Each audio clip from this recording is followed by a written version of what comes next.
When non-native American speakers sing an American song, their accents disappear. On this video, I'm going to unlock the secrets of this method to get you to master the American accent faster. Now, before you click away, I'm not going to have you sing songs, but the approach to singing will open up your mind to better absorb the American accent, get it into your body so you could reproduce it faster. And if you look at the reviews and comments on my course, you're going to see that people are learning the American accent faster, more effectively with this technique. If you haven't yet, subscribe to my YouTube channel so you get access to all of these practice videos. Also follow me on TikTok. I have a lot of short form content that I'm sure you will enjoy as well. So remember, like in all of my videos, this isn't just a lecture, this is a practice video. We're going to be going through actual tangible exercises. That way what you learn, you retain. When we sing a standard American song, what do we do physically? We elongate American targets. And if you're wondering what targets are, check out the videos on this YouTube channel as well as a detailed description of it in my 5-star best-selling accent reduction course. What I mean by targets is that we linger on those open American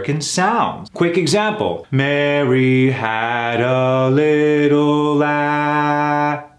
We are opening and elongated these American vowels. A, E, I, E, O, I. We're not elongating the consonants. Mary had a little lamb. So what singing does is it trains your body to elongate, open these American sounds, stretch into them.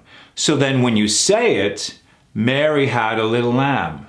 It's the same thing, but just a little more condensed. So we're feeding our brain sounds a little bit at a time, longer, so the brain is able to process these sounds and then in return, give it back to you. Let's look at some specific examples here. Let's look at this phrase here. Let's get together for a coffee sometime. Now, I said that to you in the normal speed it's usually said. Let's get together for a coffee sometime. Non-American speakers will hear that and get intimidated. That's a lot of sounds coming at me at once. How can I possibly recreate that? Why do we elongate those American targets purposely into a song? Let's get together for a coffee sometime. So I am opening those vowel targets, elongating those vowel targets, not putting emphasis on the consonants like a lot of my clients do. Let's get together for a coffee sometime. Let's get together for a coffee sometime. Try it with me. Let's get together for a coffee sometime.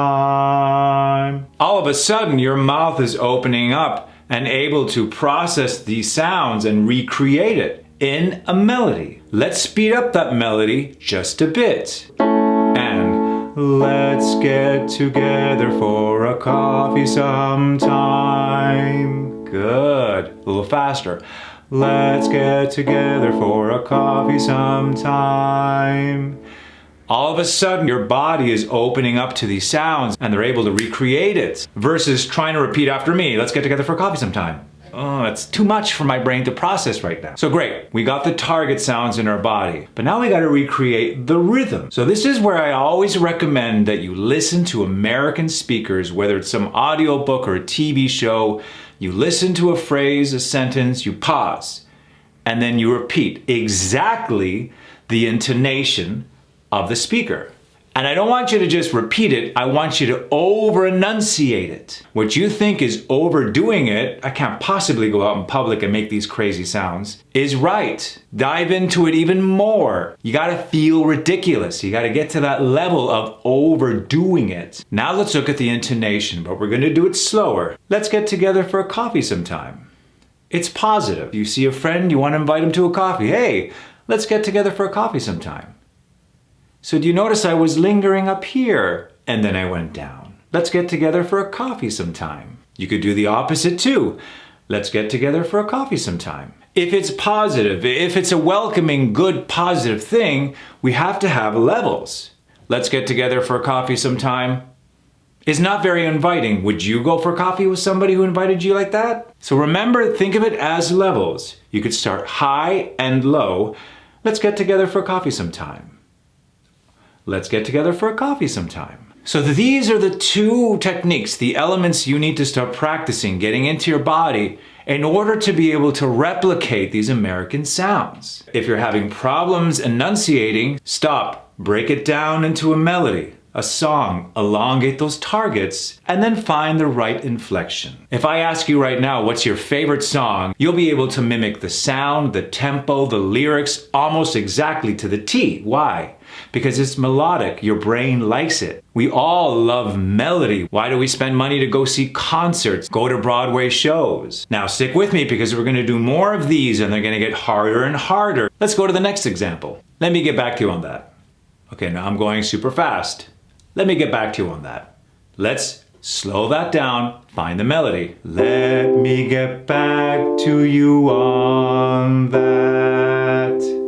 One more time. Open those vowels up, let it linger. Let me get back to you on that. You could hear every American vowel. A, yeah, you are. That's all we're doing is we're opening those sounds. We're not putting emphasis on those consonants. Let me get back to you on that. No, those consonants take a back seat. Let's work on the intonation on this. Now remember, is this a positive or a negative? It could be either one. If it's something negative and you have some heavy information you need to share, let me get back to you on that. Let me get back to you on that. It just sounds a little more intense. So doctor, how's he doing? Let me get back to you on that. Right? What happens if we switch that intonation? Go from the bottom to the top. Let me get back to you on that.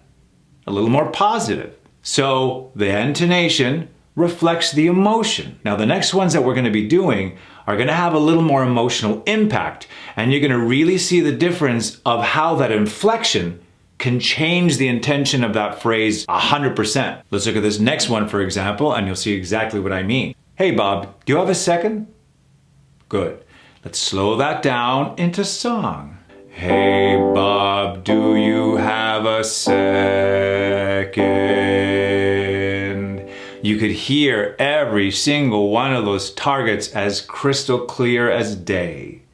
Hey Bob, do you have a second?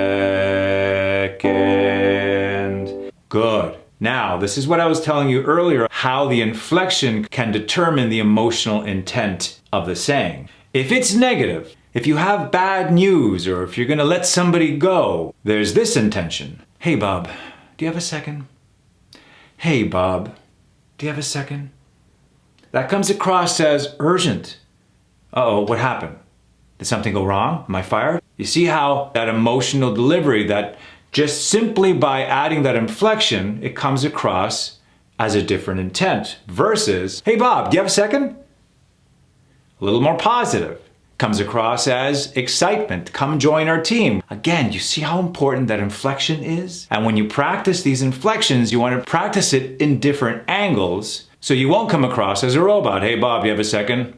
I don't know how to read that. What does that mean? Is it good or bad?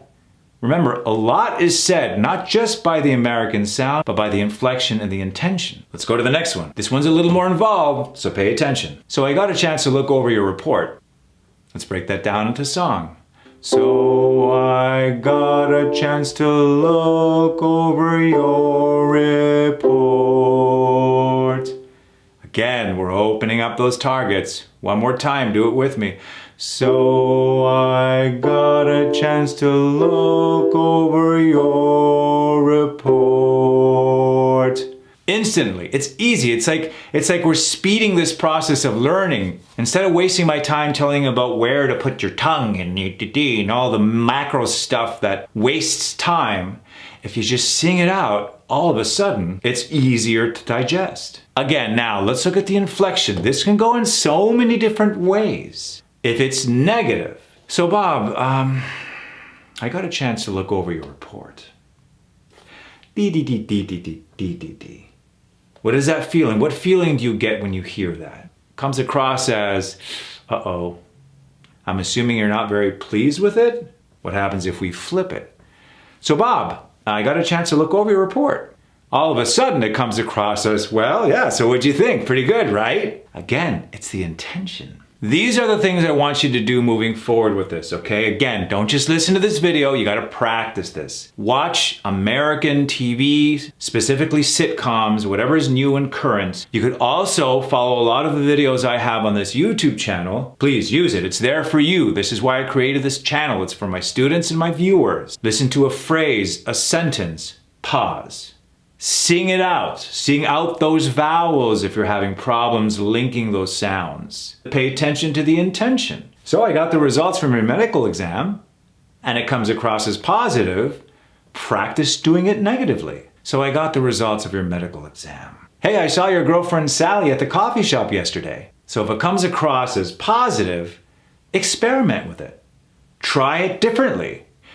So, I saw your girlfriend Sally at the coffee shop yesterday. See what I mean? That comes across as, yeah, and what? Was she with somebody? Who was she cheating with? Practice with those different intentions. When I have my clients go through the target sounds, I have them practice it with different intonation. Because if you get stuck in one, if you're just in one map pattern, your emotions will take the best of you.